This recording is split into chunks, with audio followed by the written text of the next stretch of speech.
de los mapas conceptuales. Comenzaremos con el de la unidad 1. El tema 1, el concepto bien marcado de la globalización y su relación con la investigación. Profe, si me dirige a la lámina siguiente, por favor.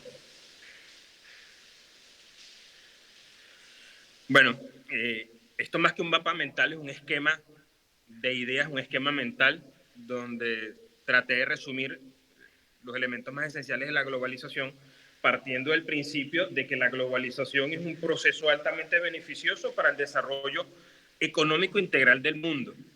Y aquí quiero hacer un paréntesis bien interesante, ¿no? Porque la globalización per se, desde el momento en que fue concebida en esencia, tiene como propósito la integración de absolutamente todas las latitudes del mundo con el propósito de alcanzar altos beneficios a nivel integral, no solamente desde el punto de vista económico, sino social, psicológico, arquitectónico, culturístico, humanístico, del ser, del ente, del individuo como ente social. La globalización podría vislumbrarse o debe considerarse como una de las herramientas de integración económica integral más avanzada de nuestros tiempos. Sin embargo, ella ha transcurrido por una serie de procesos históricos que van incluso desde la época nazi hasta la actualidad. Y ello trae en sí una serie de ideas de innovación humana, de progresos tecnológicos, de integración económica y de historia bien interesante. Pero también nos podemos fijar en algunas ideas bien interesantes que podrían ser asimétricas, si lo vemos desde este punto de vista, por el hecho de que tiene unos aspectos, la globalización tiene unos aspectos per se en donde destaca el comercio exterior, y ya vamos a ver lo interesante de ello, donde destaca el comercio exterior, y vemos algunos datos interesantes. Por ejemplo, en el año 1999 hubo en Asia mejoras desde el punto de vista industrial íntimamente relacionados con el tema de la globalización. Pero esta mejora de globalización estuvo marcada por la migración de mano obrera, por la migración y movimiento capital humano, por la captación de profesionales del continente latinoamericano, por la captación de investigadores, grandes sabios, pensadores y ejecutores del área agroindustrial y empresarial que fueron absorbidos de alguna manera por el sector industrial asiático. Y esto detonó automáticamente un crecimiento en el sector industrial de Asia en el año 1999. Sin embargo, en ese mismo año no se notaba o no se notó para entonces un crecimiento en el sector empresarial e industrial del continente, del área latinoamericana del universo. Por el contrario, empezó el detrimento de... Y entonces, si nosotros nos fijamos en las estadísticas del comercio exterior para aquel entonces, podemos ver cómo en el año 1999 Asia tuvo un repunte en el 30% de sus mejoras industriales, África se mantuvo estancada y Latinoamérica tuvo un detrimento en la actividad económica industrial en un 45%.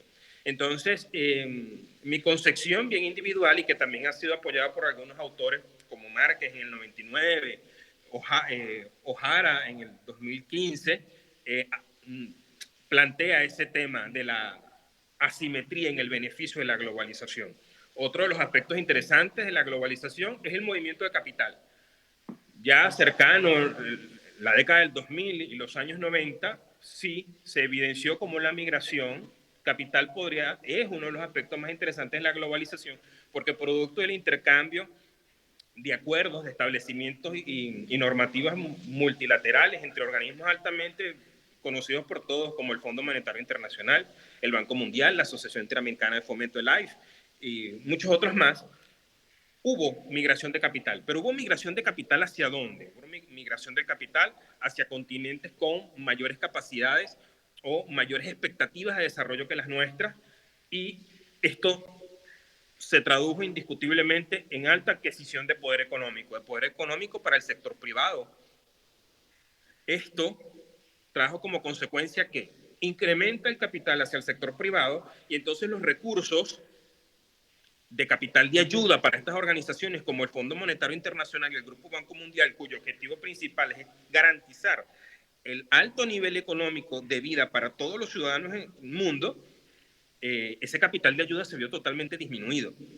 Y fue la empresa privada de países europeos, fue la empresa privada de países pertenecientes al continente asiático que empezaron a hacer movimientos de sus intereses en ganancia privada hacia países de Latinoamérica para invertir en desarrollo intelectual de profesionales, de científicos, académicos y culturistas que mañana más tarde pudiesen regresar a su continente. Entonces, vemos como quizás la globalización, si bien es cierto, tiene un objetivo bien interesante, que es promover la difusión de conocimiento, alcanzar el desarrollo tecnológico y humanístico del ser social, pero quizás los beneficios han sido distribuidos dadas las condiciones de manera muy asimétrica en todo el globo terráqueo. Y los más desfavorecidos hasta el momento, o poco agraciados al desarrollo de la globalización, han sido los latinoamericanos. Otro concepto bien interesante, otro aspecto de la globalización es la migración.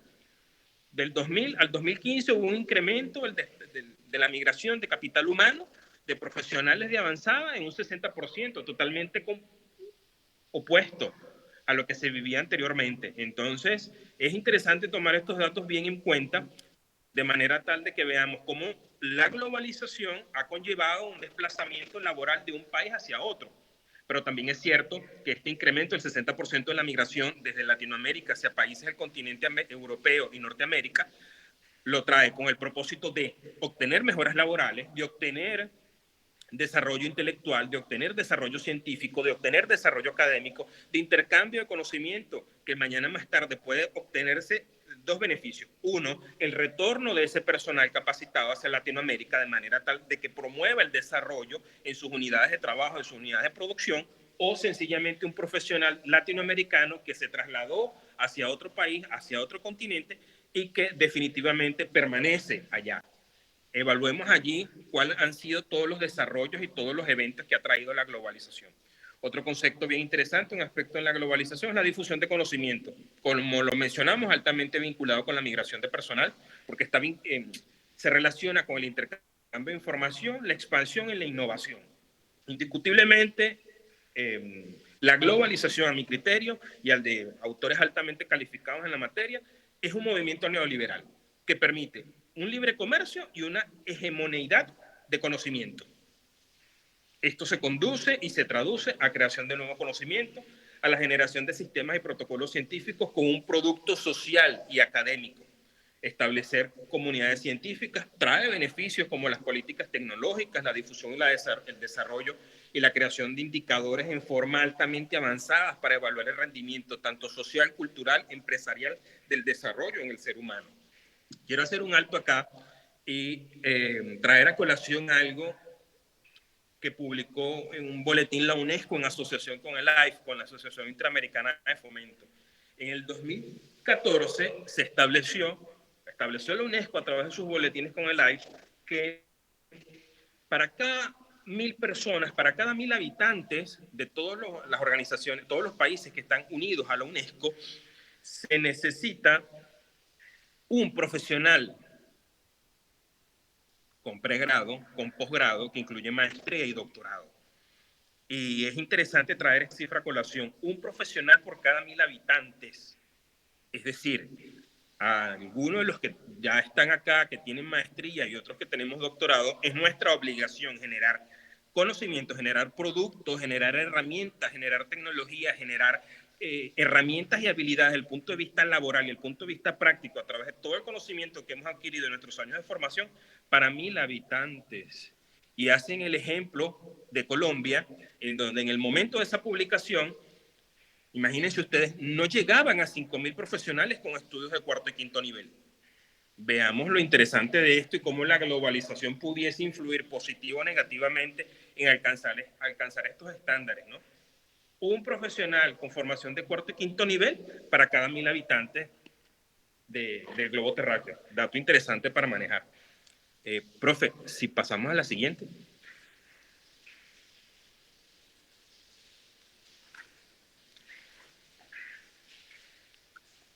Bueno, en cuanto a la visión internacional y la relación de la ciencia y la tecnología, es bien importante mantener en cuenta que la ciencia y la tecnología tienen por objetivo el dinamismo integral, la difusión del conocimiento y la transferencia de tecnología. Hay por supuesto, ya mis compañeros lo han abordado de una manera mucho más interesante y más profunda que yo.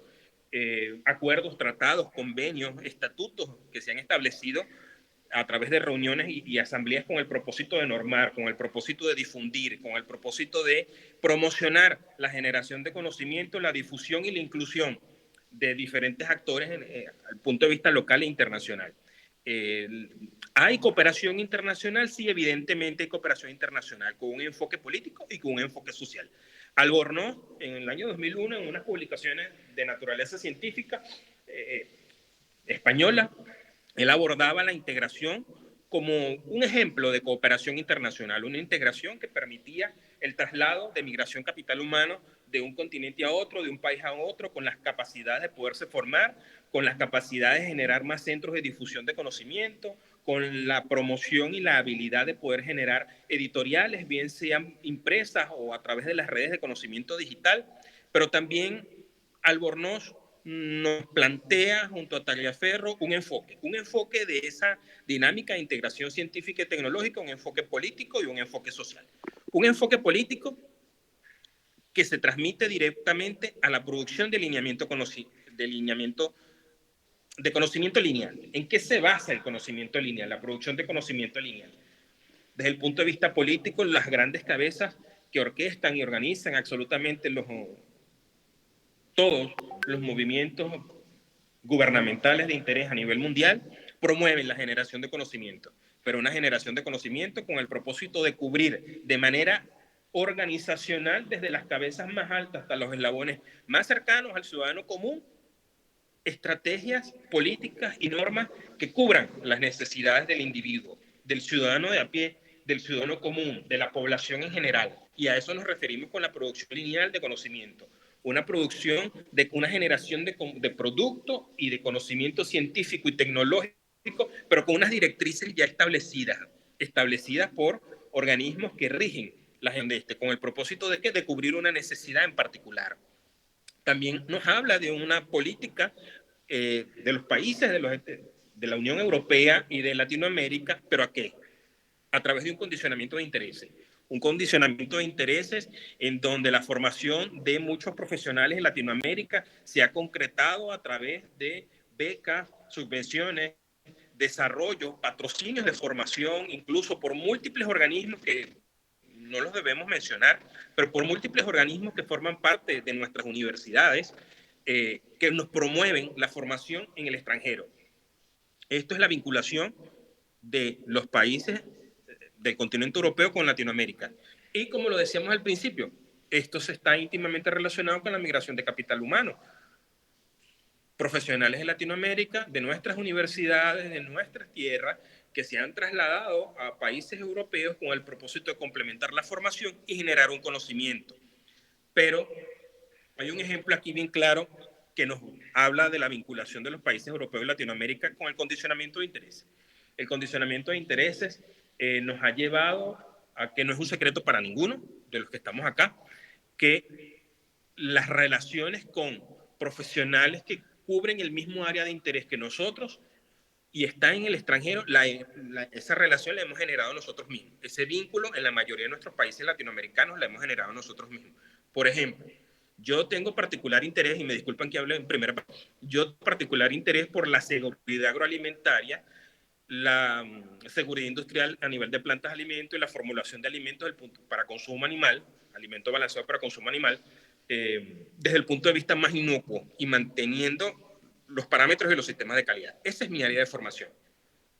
Para poder establecer vínculos con profesionales que tienen el mismo interés en Europa, ese vínculo no lo generó la Universidad Central para mí en específico. Ese vínculo lo generé yo a través de publicaciones, en revistas arbitradas e indexadas, y eso me conllevó a asistir a eventos científicos como nos ha pasado a todos y allí establecer vínculos.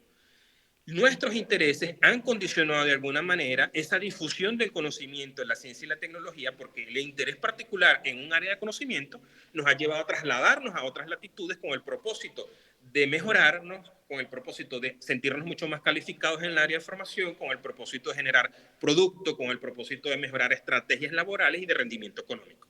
Entonces, estos condicionamientos de interés también se han visto a nivel macro cuando en nuestros países latinoamericanos nos hemos visto restringidos al acceso de ciertas tecnologías, a ciertos browsers, a ciertas redes de información digital, y entonces algunos profesionales o algunas empresas europeas nos suministran el acceso a esa información a través de un beneficio en particular, a través de la interpretación de resultados, a través de la validación de análisis, a través de la validación de dobles ciegos en procesos analíticos en laboratorio, y a eso es cuando nos referimos a los condicionamientos de interés.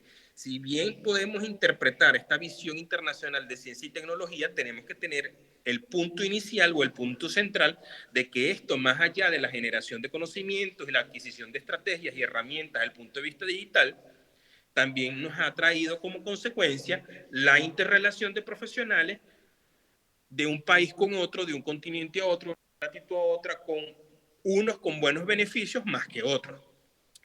Ya regresando un poco más al esquema de ideas, los estatutos y los reglamentos de Budapest, lo que se establece centralmente es en la ciencia del saber. ¿Qué pretenden con la ciencia del saber? Bueno, una cooperación internacional que está íntimamente relacionada con un enfoque político, la obtención de conocimiento y el propósito de tener una colaboración internacional para el uso activo en todos los campos del saber. Es decir, este congreso, esta reunión, esta declaración de Budapest, que fue el 6-6 del 2009, establece la ciencia al servicio de la humanidad.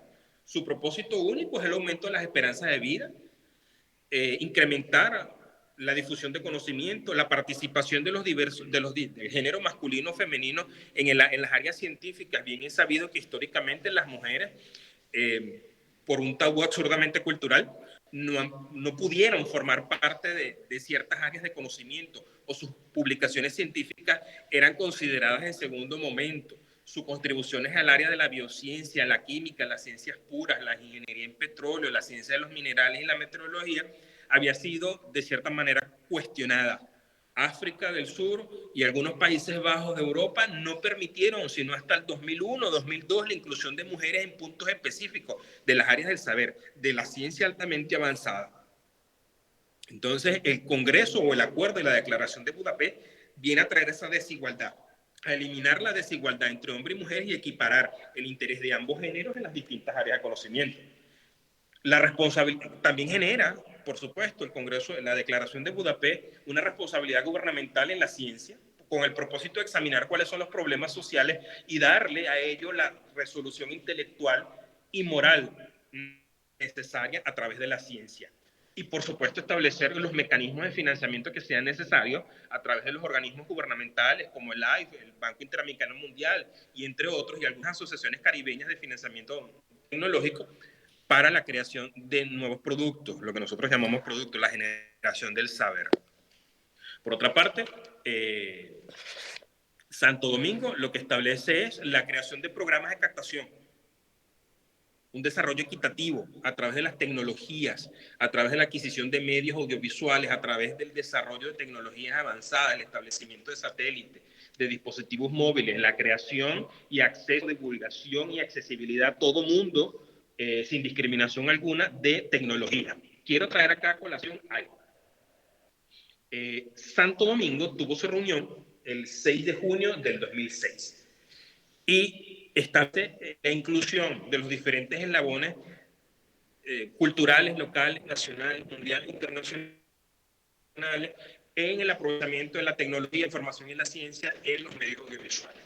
Hay una publicación que la voy a compartir con ustedes, que es esto fue en el 2006, esta reunión, y esta publicación fue generada por una editorial de la misma zona en donde se llevó a cabo la convención, donde hablaba la discriminación y el poco acceso a los medios audiovisuales de estudiantes de posgrado afroecuatorianos. Interesante, ¿no? Algo irónico, pero para contrastar. Profe, si pasamos a la siguiente.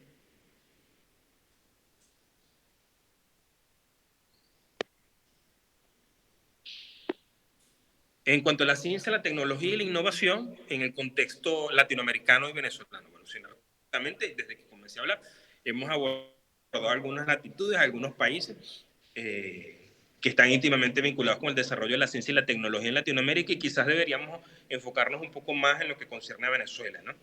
El desarrollo de la innovación y el desarrollo científico contribuye, no quizás, estoy totalmente seguro, el, la vía más expedita, más precisa, aunque quizás la más arriesgada, porque a los investigadores los objetivos nos pueden cambiar en el camino y en el proceso, pero quizás la vía más expedita para obtener el desarrollo experimental, el desarrollo preciso de las necesidades, ¿no? El punto de generar innovación, el punto de generar investigación y que eso conlleve un desarrollo, ese desarrollo debe estar altamente vinculado con alcanzar tecnologías que nos permitan la solución de los problemas cotidianos y cubrir las necesidades del ciudadano, ¿no? Venezuela, en su particular, desde el año 1990 trató o ha empezado a generar innovaciones y la creación de estrategias que nos permitan a todos como ceñirnos un poco más a esa declaración de Budapest en donde la información, el conocimiento, los medios audiovisuales, la existencia de la tecnología avanzada sea de dominio público. Y así Venezuela en los últimos 20 años ha tratado a través de distintos sistemas de mejorar, de mejorar. Así el Ministerio de Ciencia y Tecnología tuvo reformas en el año 99, para el 2001 se creó el FONACYT, el Observatorio Nacional de Ciencia y Tecnología con sus famosos programas de promoción al estímulo y la investigación PEI, con sus escalafones de la al D. Y bueno, ese Plan Nacional de Ciencia y Tecnología que tiene establecido el Ejecutivo Nacional desde el 2005 y que vislumbra, según sus lineamientos gubernamentales, llevarlo hasta el 2030. Eso es lo que establecen, ¿no? Todo esto ceñido bajo la creación de la Ley Orgánica de Ciencia y Tecnología, donde lo primero que se induce es a la promoción, generación y difusión del conocimiento. ¿Hacia dónde vamos? De acuerdo a los planes que tiene el Ejecutivo Nacional, generar cambio tecnológico, promover la alfabetización científica y la tecnología de los ciudadanos un 100%, y bueno, condujo a la famosa popularización de la ciencia y la tecnología en la equidad. Básicamente es lo mismo, que todos tengan acceso a la información. Algo retórico, ¿no? Para tomar en cuenta es que la mayoría de los que estamos acá en algún momento hemos generado producto científico, producto arbitrado, producto indexado, bien sea en revistas nacionales o internacionales. Y bien es cierto, eso de alguna forma nos hace generadores de conocimiento y no dueños ni propietarios del saber, sino colaboradores en la generación del conocimiento. Pero también es cierto que si el Ejecutivo Nacional ha promovido el desarrollo de la ciencia, la tecnología y la difusión de todo lo que sea desde el punto de vista científico, cultural y humanístico en Venezuela, hay algunas deficiencias que quizás habría que corregirlos. En los últimos 7 años, el SAPI no ha generado licencias, no ha generado patentes. El SAPI, bien es cierto que es conocido por todos nosotros, es ese sistema autónomo de propiedad intelectual, ¿no?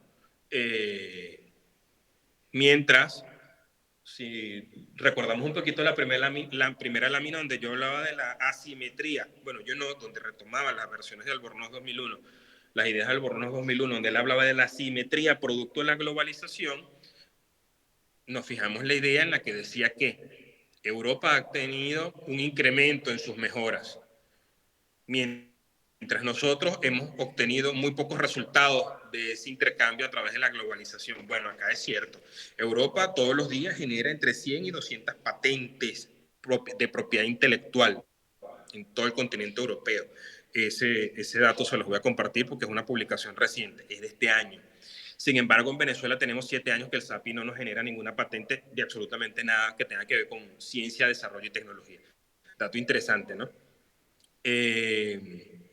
Otro dato importante es que se logró pasar de una inversión histórica en promedio de 0.3% del Producto Interno Bruto, que estaba por debajo del 1%, que era recomendado por los Países Bajos, por los países en vías de desarrollo, y entonces allí podemos tomar consideraciones como la de Portugal, Holanda y Tailandia, con el norte y Japón, en donde el aporte donde el aporte del Producto Interno Bruto para el desarrollo de ciencia, tecnología y promoción es de 3 a 3.5. Esto es interesante para tomar en cuenta, ¿no? Muy, muy interesante, para que tengamos la referencia de cuáles han sido los datos que se han manejado. Las cifras oficiales, según el Ejecutivo Nacional, hay un porcentaje de inversión del 2.7% del Producto Interno Bruto en el año 2008, lo que presuntamente nos igualaba a países en mayor desarrollo mundial. Profe, si pasamos a la siguiente, por favor.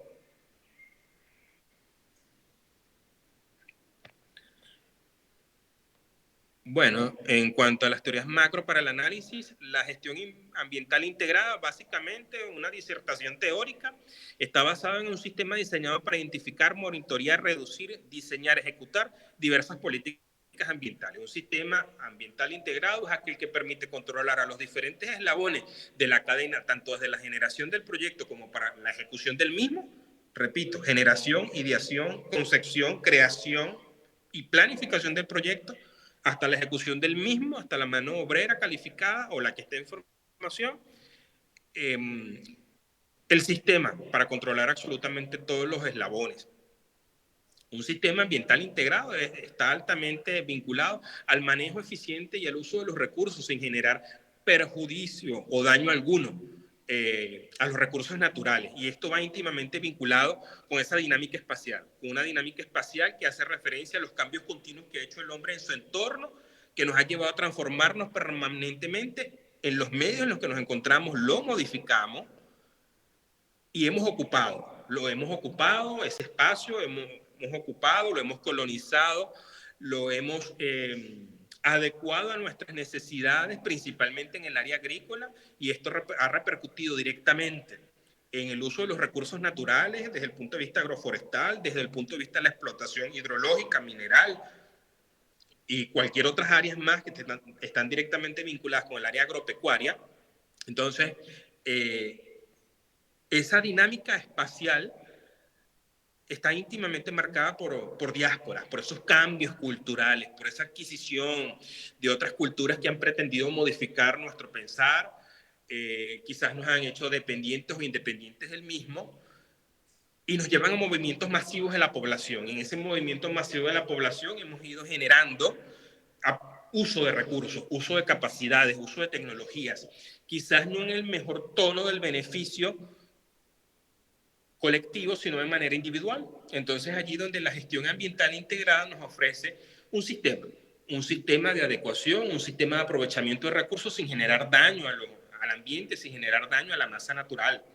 Está altamente conocido por las normas ISO, sistemas altamente calificados, con procedimientos, con normas, con estrategias muy bien diseñadas, evaluadas y sometidas a prueba con el propósito de que nuestras actividades en la vida cotidiana, empresarial o industrial, no generen daño a los recursos naturales, sino que podamos abordar explícitamente el rol de las acciones de distintos gestores, de los diferentes actores que conformamos parte de esa dinámica espacial, sin generar mayor daño.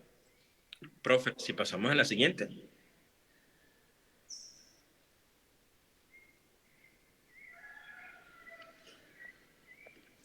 Bueno, en cuanto a la unidad número 2, la globalización y el desarrollo.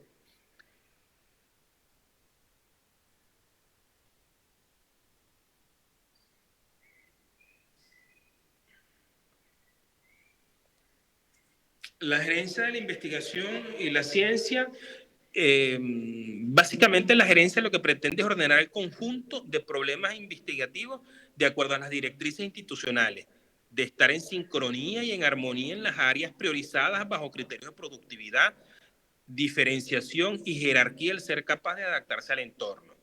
Aquí hay dos puntos bien importantes que tomar en cuenta. La gerencia de la tecnología, nosotros no generamos productos nada más por generar.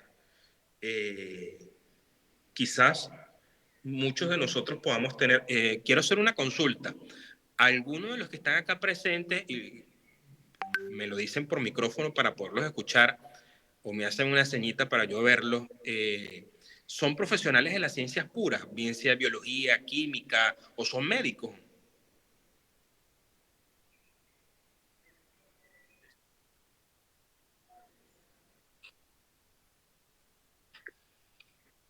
Ah, qué bueno, qué bueno. Bueno, hago un paréntesis acá porque yo recuerdo que cuando yo estaba empezando como investigador, yo empecé mi formación de investigación desde el pregrado y la comencé lavando pipetas y fiolas, pues, matras de Erlenmeyer y todas estas cositas. Recuerdo que los estudiantes del doctorado que estaban haciendo sus tesis ensuciaban cientos y miles de tubos de ensayo y a mí me daban las 3 de la mañana lavando tubos de ensayo para aprender. Y me llamaba mucho la atención como todas las investigaciones tenían aquellos nombres gigantescos, que si aislamiento número 2 del extremo ribosomal, del segmento no sé qué, del ADN tal. Codificación del código de barras, obtención del genoma tal. Y bueno, muchos de ellos eran interesantes, pero si lo vemos al día de hoy, quizás no todo el mundo va a tener el entendimiento o la capacidad de asumir el conocimiento que se generó en ese producto. Tampoco puede obtener el beneficio inmediato, expedito de un producto sobre la secuenciación de las diferentes familias de caléndulas. No. Entonces, la gerencia de ciencia y tecnología está llamado específicamente a eso, a ubicar espacialmente cuáles son las áreas de demanda, cuál es el interés particular, cuál es la necesidad que hay en el espacio, cuál es el consumo de lo que se puede generar en ese espacio, y eso nos conlleva a una creación de necesidades. Esa generación de necesidades debe ser cubierta por profesionales del área específica, científicos o no científicos, profesionales, culturistas o no culturistas, y esa gestión es administrada directamente por la gerencia de investigación y tecnología. ¿Qué es lo que pretende? Bueno, promover una independencia científica y tecnológica que genere capacidades desde el punto de vista nacional o internacional. ¿Para qué? Para cubrir un requerimiento específico, para promover y la saciedad de esas demandas del ser integral. Ese es el propósito de la gerencia de la ciencia, la tecnología y la innovación, un sistema nacional o internacional de innovación donde la inteligencia tecnoeconómica, la prospectiva y la planificación estratégica sea el punto de lanza, sea el baluarte y el caballo de Troya principal, en donde las investigaciones conlleven a la saciedad de las necesidades del ser integral. La gerencia de la ciencia, la tecnología e la innovación pretende como objetivo principal generar conocimiento, generar producto, pero de una manera administrada, de una manera concienzuda, de una manera altamente racionada, estratégica que cubra las demandas del individuo, no solamente de la empresa, no solamente del proletariado, ni del feudalismo, ni del capitalismo, sino del ente social. Todos en un determinado espacio ocupamos una posición en la comunidad en la que estamos, a nivel local, a nivel nacional. La gerencia de la investigación nos hace un llamado a eso, a administrar la ciencia, a administrar la tecnología en pro de obtener el beneficio adecuado y no el desuso de la misma ni la obtención de malos resultados. Profe, la siguiente. Una estrategia bien específica de la gerencia de ciencia, tecnología e innovación son los eslabones que se llevan a cabo en las empresas. Por ejemplo, Tesla. En esos grandes directorios, el objetivo principal es saciar una necesidad específica, una demanda de curiosidad digital que tiene el individuo con el propósito de promover la adquisición de un producto desde el punto de vista capitalista, pero está cubriendo una necesidad creada. Se indujo a la necesidad de satisfacer la curiosidad digital, la obtención de conocimiento, el esparcimiento, el entretenimiento, el marketing digital. Esas necesidades son identificadas en las poblaciones desde el punto de vista demográfico, desde el punto de vista social y técnico, por empresas de avanzada como Tesla, generan estos instrumentos, generan estos dispositivos que cubren la necesidad. Y ellos obtienen un beneficio desde el punto de vista económico. Eso es parte de la gerencia de ciencia y tecnología, administrar de manera adecuada los recursos para cubrir una necesidad, bien sea económica o no económica. Pero en este punto en particular entra la tecnociencia. La tecnociencia, en términos generales, lo que hace es modificar la realidad del entorno en donde vivimos para obtener una saciedad material en nuestras vidas.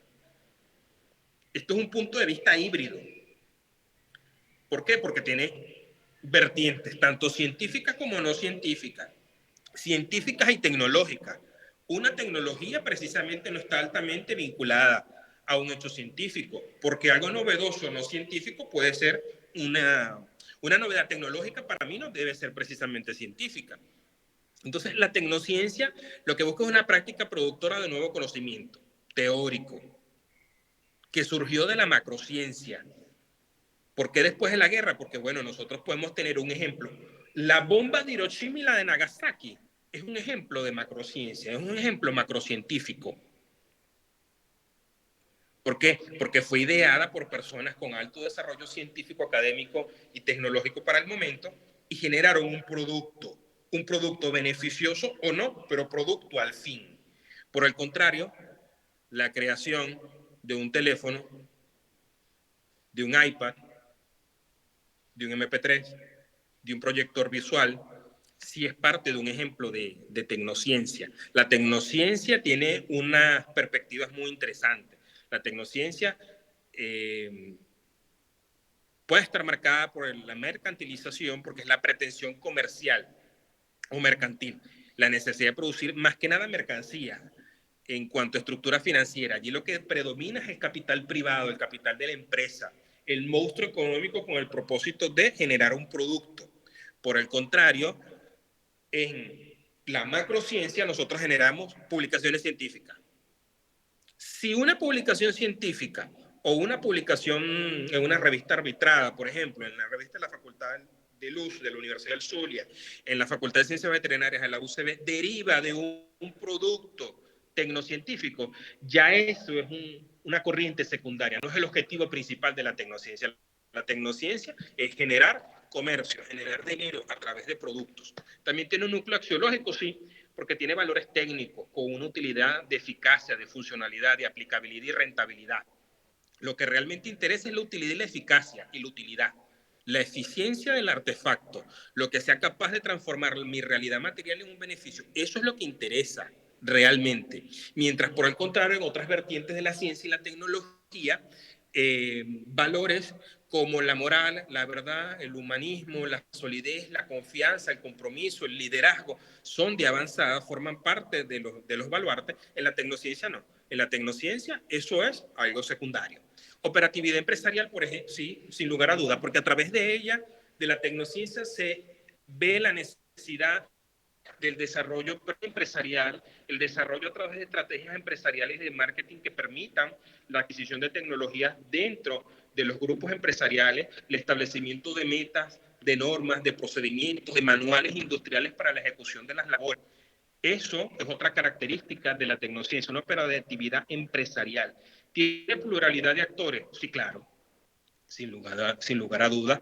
¿Por qué? Porque aquí hay una burocratización. La tecnociencia está altamente abarcada por una burocratización, pues la mayoría de las acciones no se llevan a cabo en laboratorios, ni son de carácter científico o tecnológico, sino que se generan en despacho, en gabinete, en oficina, son de carácter administrativo, comercial, generan gestión de actividades, generan gestión tecnocientífica, administrada desde el punto de vista empresarial. Los laboratorios en donde se analizan, donde se crean los laboratorios de biología molecular, los de secuenciación, los de medicina experimental, los de inmunología, y todos estos son secundarios. Ellos forman parte del equipo multidisciplinario para generar un producto, para generar la secuenciación de pruebas de paternidad, el kit de pruebas de paternidad. Se necesitan laboratorios de medicina experimental, inmunohistoquímica, de biología celular, de biología de la reproducción, etcétera, de bioquímica, de microbiología celular. Pero ellos forman parte del equipo multidisciplinario, porque al final quien va a ejecutar en macro eso son las empresas, que las empresas son regidas por supervisores. Estos supervisores, el personal que trabaja en la empresa es regido por supervisores. Estos supervisores por gerentes, estos gerentes por directores y estos directores por una mesa de accionistas que a su vez se debe a la inversión del capital privado y este capital privado establece vínculos con el comercio nacional o internacional. e incluso con los entes gubernamentales. Entonces, por eso es una pluralidad de actores. Aquí se habla de burocratización. Una de las prácticas que gracias a la TIC, o sea, a la tecnología y la información científica, es que tiene presencia. O sea, la tecnociencia tiene presencia y tiene un alcance verdaderamente global. Complejizando la cuestión cada vez más allá, la práctica tecnocientífica es mucho más compleja porque se tiene alcance a todos niveles, es mucho más integradora porque todos, profesionales o no, de áreas científicas, áreas básicas o no, nos formamos con el propósito de tener mayores oportunidades que se traduzcan en dividendos. Y estos dividendos vienen, sin lugar a duda, del capital privado. Mientras la formación científica inicial que se percibe en nuestros países latinos viene de instituciones públicas, a través de financiamientos pocos, pero son públicos, y después con la generación de productos que somos captados o tenemos beneficio de la empresa privada, la tecnociencia o el área tecnocientífica es el 99.9%, según Echeverry en el 2003, de los recursos es del capital privado. El capital privado sigue siendo importante actor científico a través del capital privado que generan las empresas, las transnacionales y las multinacionales, se generan productos tecnocientíficos que en un determinado momento se ponen a beneficio del sector público, forman parte de las políticas del Estado. Y entonces allí es cuando a través de un mecanismo integrador, a través de convenios establecidos, la tecnociencia genera beneficio para los entes gubernamentales. Mientras tanto, no. Otro punto importante es la innovación. La innovación que pretende, bueno, la innovación es la generación de frutos valiosos que salen desde la inteligencia humana con el propósito de generar un beneficio. Las ideas innovadoras son más apropiadas a un contexto. ¿Por qué? Porque la innovación desplaza lo obsoleto con el propósito de mejorar la automatización de procesos, de establecer garantías, de establecer procesos y de desarrollar nuevas tecnologías que nos permitan a todos obtener beneficios. Innovación, generación de nuevas estrategias, generación de nuevo conocimiento y generación de nuevos productos con el propósito de que los eslabones que traíamos de civilizaciones pasadas queden atrás, nos sirvan de experiencia, nos sirvan de conocimiento, y todos estos eslabones son tomados en cuenta para tomar auge, para evitar el declive de resultados insostenibles, de resultados obsoletos que no generan beneficio en la sociedad. En eso se traduce la innovación. La innovación deriva íntimamente de la globalización. Profe, la siguiente. Y esa innovación, por supuesto, íntimamente vinculada con la tecnociencia, tiene como objetivo la comercialización. Bien establecimos, es importante que nosotros establezcamos esto, que son parámetros de la economía que ya están definidos, en la que la oferta la compone un conjunto de productos que el mercado puede absorber. Eso es lo que se conoce como demanda. Demanda, la oferta la compone el conjunto de productos que el mercado puede ofrecer. La oferta es el conjunto de productos que el mercado puede ofrecer. La demanda, la necesidad que tiene el individuo. Y se puede incentivar la demanda. ¿Cómo se puede incentivar la demanda? La demanda se puede incentivar a través de las necesidades. Estas necesidades son determinadas por las trivialidades, por las necesidades individuales día a día que están íntimamente vinculadas con la era digital. Entonces, la innovación que genera, la innovación genera establecer analogías entre las necesidades, las soluciones, la oferta y la demanda. Esa innovación genera productos que son llevados al mercado, son productos que son establecidos a nivel comercial con el propósito de cubrir una necesidad. Pero hay puntos bien importantes que tomar en cuenta. Por ejemplo, en la realidad virtual, el reciente crecimiento en el afán de perfeccionar las gestiones tecnológicas, cada día se generan muchas más estrategias innovadoras, nuevas, que van dejando en obsoleto, por ejemplo, los teléfonos. Si hacemos referencia, no con fines publicitarios ni nada por el estilo, el iPhone 14 Pro Max ya va dejando en lo obsoleto Xiaomi 8, por ejemplo, que en un momento fue la sensación, bueno, iPhone 14 Pro Max, eso forma parte de la realidad virtual. ¿Es, es realmente necesario para mí o para cualquiera de nosotros como profesionales de ciertas áreas tener uso de un iPhone 14 Pro Max? Muy probablemente no, porque las principales tecnologías que nosotros usamos, seguro, es que el Xiaomi 8 Pro Max o el Xiaomi 8 nos pueda cubrir. Entonces, es importante ser bien acucioso y desmenuzar el tema de la innovación porque crea necesidades que forman parte de la realidad virtual y quizás no son necesidades físicas que se requieran. Tienen una omnicanalidad, claro, porque un producto que derive de la innovación puede ser usado en diferentes canales, en diferentes mecanismos publicitarios, cuyo propósito sea alcanzar el público y que se genere el intercambio, el menudeo de dinero, que eso forma parte de la estrategia principal del mercadeo. Y el aprendizaje de máquina o el aprendizaje a máquina. El aprendizaje a máquina en innovación y mercadeo hace referencia a la adquisición de conocimiento en las experiencias. Hemos obtenido experiencia en que cierto y determinado producto, conocido como harina, que se hace con maíz, históricamente para nosotros es mucho mejor el del empaque amarillito, que todos conocemos, que todas las señoras que están en el curso, lo más probable, en el curso doctoral, por supuesto, saben de qué estoy hablando. Pero si se presenta la harina Doña Ramona, Doña Juana, Doña Estela, Doña Rosa, Doña María, ya le hacemos mala cara. Entonces, eso forma parte del aprendizaje a máquina. Y una de las estrategias de marketing, mercadeo e innovación es eso. Históricamente tenemos la experiencia de que tal harina de tal marca genera mucho mayor interés y entonces le vamos haciendo estrategias de innovación. Empresas como la propietaria de esa harina que todos conocemos, al ver este auge que se habla de tradición venezolana y todo esto, entonces genera estrategia de innovación. Entonces ahora tal harina de tal marca va a ser enriquecida con vitamina E y selenio. Eso forma parte de las estrategias de innovación. Y eso va generando mucho más interés en el público.